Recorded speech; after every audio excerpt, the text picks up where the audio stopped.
Fubara, they will come and kneel down and beg you that we are sorry the way they did to the prophet, cleric.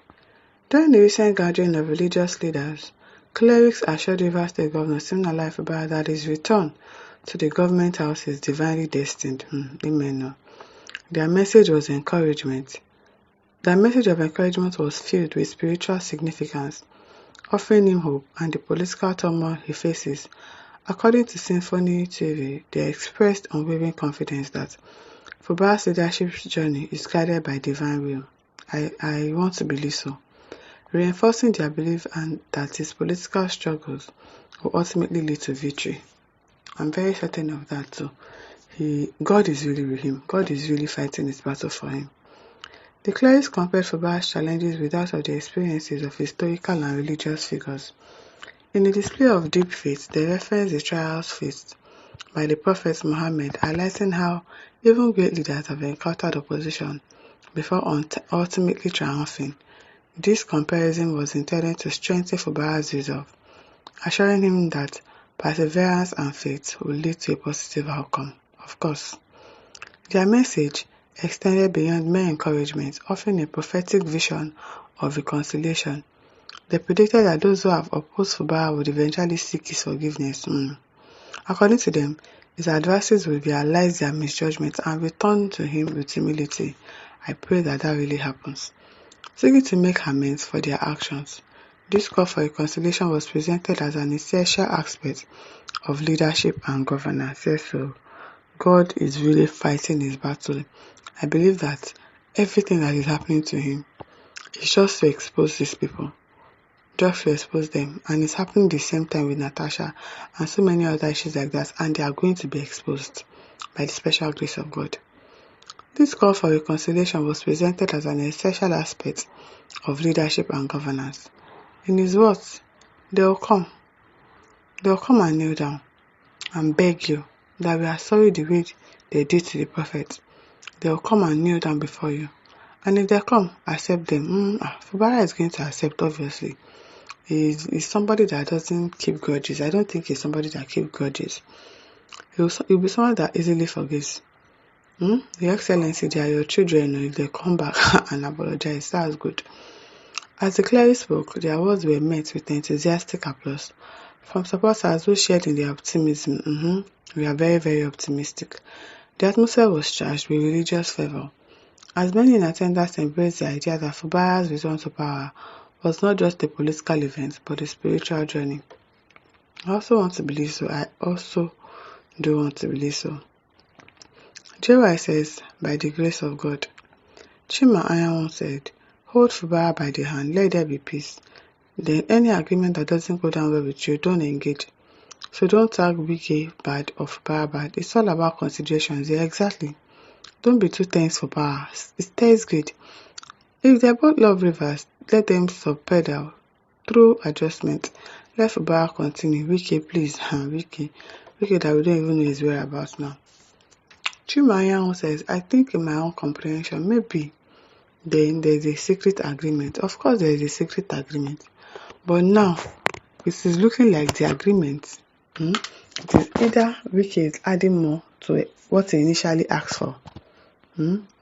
Or he didn't even ask for this one. It is when Fubara became the governor that he now said, okay, see, let me add this one to it. And that one is saying, I cannot do it.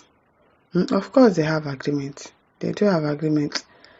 They have an agreement. Wike is maybe pressing on, but Fubara, after general evaluation, don't want to mortgage the visible progress of Rivers State. Think about it yourself. Saying no persistently. Yet agreement is agreement. Sometimes agreement is not agreement though. Agreement that we did not have at the initial stage. You just came up with it because so you can see the progress that is going on in Rivers State. Agreement is not agreement. But when two elephants fight, the grass suffers. Exactly. I think that is why Fubara is letting this go without a fight. He doesn't want to cause problems or war in Rivers State because he knows that when the two elephants are fighting, it is this grass, indeed, the people of Rivers State that is going to suffer. But it still magnifies the bad egg layers. APC, Wike is Fubara, Fubara is Wike. By Rivers blood, Let people that matters be at the center of this matter. Tap Wike by the shoulder. Lazarus Enebechi says, Governor Fubara is God sent. Let the light shine through him. Yes, so I really believe that he was. Timothy Daniel says, the Fubara himself has a skeleton in his cupboard.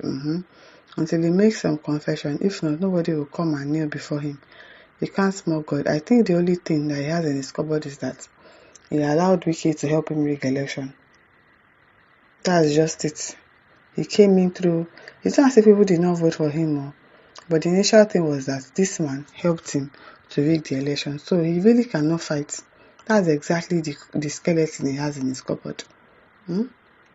Emmanuel Kechuku replies and says, the Almighty God will deliver this great nation from APC. How grown and educated adults come publicly to support clear evil. Really terrible. Very, very terrible. Very, very terrible. Taji Tuko says, but they just did not see Fubara suspension coming. Fabrizio says, is replying to Ejima Okechukwu, how can Fubara fight Wike when his hands are also not clean? One question I used to ask myself, all the Fubara supporters, is that has anybody heard from both parties what has been causing disaffection and disagreement between them? Of course, we know that it's because of money that is causing disagreements. We know.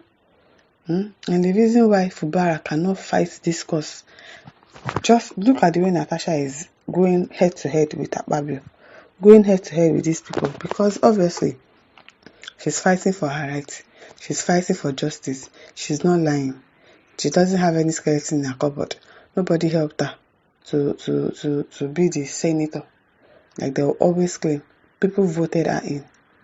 So Fubara does not have that same confidence, that same, oh no, people voted for me.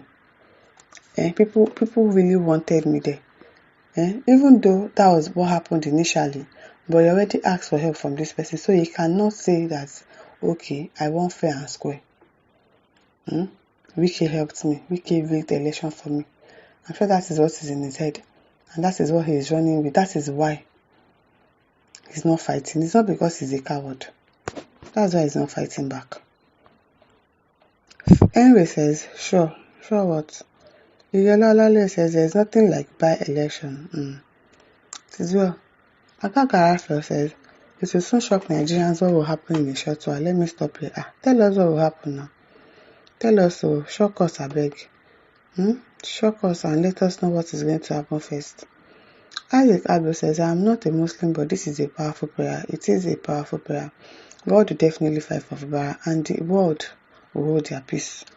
My listeners, over to you. Leave your thoughts in the comment section. Don't forget to like, share, and subscribe. Thank you for listening. See you some other time. Bye.